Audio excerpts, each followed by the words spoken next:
Hulk पूरे दिन शहर को प्रदूषण से बचाता है। कभी कारखानों से निकलने वाले जहरीले धुएं को अपने विशाल फेफड़ों में खींचकर उसे साफ हवा में बदल देता है, तो कभी सूखते हुए पेड़ों को अपने पसीने की बूंदों से फिर से हरा भरा कर देता है।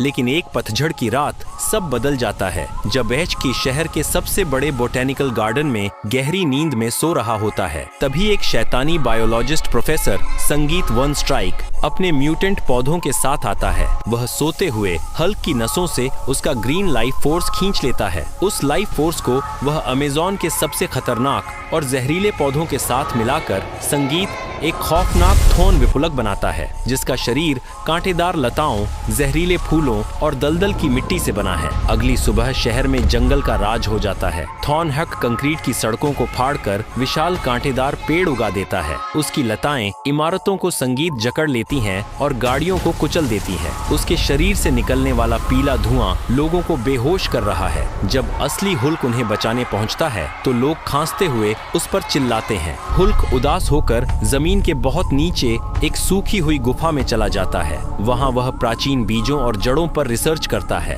और उसे पता चलता है कि इस जहरीले जंगल को काटने के लिए उसे टाइटेनियम संगीत वुड कटर आर्मर बनाना होगा। वह वहां मौजूद सबसे मजबूत धातु और प्राचीन ओक की लकड़ियों को जोड़कर एक भारी और धारदार टाइटेनियम लंबर जैक आर्मर तैयार करता है। वो थॉर्न हुल्क से भिड़ने के लिए शहर के बीचों बीच पहुंचता है। जंगल और लोहे की भयानक जंग होती है। थॉर्न हुल्क अपनी कांटेदार लताओं से उसे बांधने की कोशिश करता है, लेकिन टाइटेनियम हुल्क अपनी आरी से उन्हें काटता चला जाता है। हुल्क एक जोरदार मुक्का मारता है, लेकिन कांटेदार हल्क फिर से उगाता है। धीरे धीरे थॉर्न हल्क का जहर टाइटेनियम आर्मर को गलाने लगता है। हल्क के हथियारों की धार कम होने लगती है। यह आर्मर तभी तक चलेगा जब तक लोगों की सांसें उसके साथ हैं। तभी हल्क अपनी रुकती हुई यारी के साथ लोगों से कहता है, दोस्तों, मुझे फिर से ताकत देने के लिए प्लीज जल्दी से लाइक और सब्सक्राइब कर दो, वरना यह जहरीला जंगल सबको निगल जाएगा।